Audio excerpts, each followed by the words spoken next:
Yeah, society actually can play a huge role with those developing eating disorders, especially in our Western culture.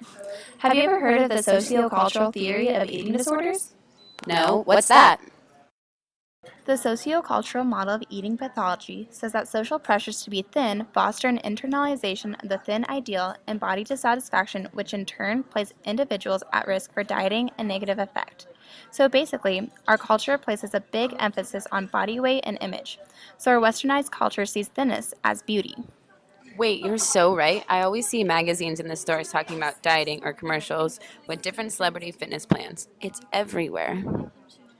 Yeah, we have tons of evidence to support this theory, including the larger gender difference. The ratio of eating disorders in females and males is 10 to 1. Yeah, I've never heard of a guy having an eating disorder. Is not as common, but it still happens. The objectification theory explains how our culture socializes women to regard themselves as objects to be evaluated based on their appearance. From a very young age, women are taught to be valued for the way they look. Yeah, I think I've heard about this theory before. So, how does this huge emphasis on body image translate into an eating disorder? The tripartite model is the main model used to explain how our cultural messages are translated into eating disorders. The three main sources are peers, parents, and media. Our peers are very influential on our behaviors. Through indirect reinforcement and punishment methods, weight-related attitudes among friend groups greatly affect someone's ideas about weight and body image. That makes sense. Whenever all my friends and I eat together, everyone just eats a salad, so it makes me want to bring a salad for lunch too. Exactly, and I'm sure you and your friends have engaged in fat talk.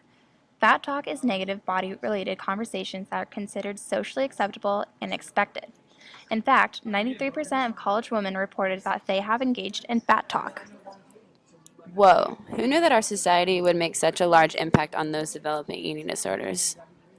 Our society and culture can definitely play a large role, but it's not the only reason why someone has an eating disorder. Eating disorders can be related to our neurobiology. Neurobiology. How does an eating disorder relate to our brain? Neurobiological studies have shown that patients with eating disorders have dysfunctions in their dorsal cognitive, ventral cognitive, and salience circuits.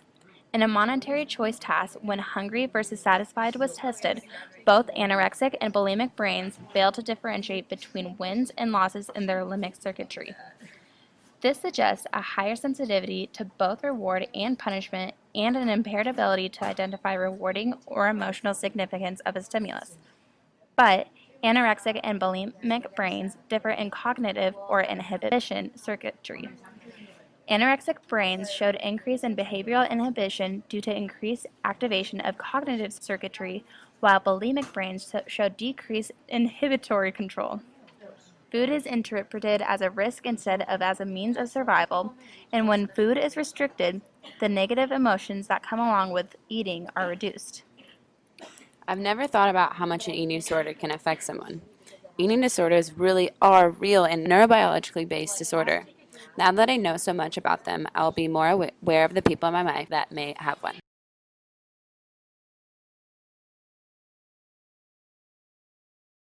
Created using Part2.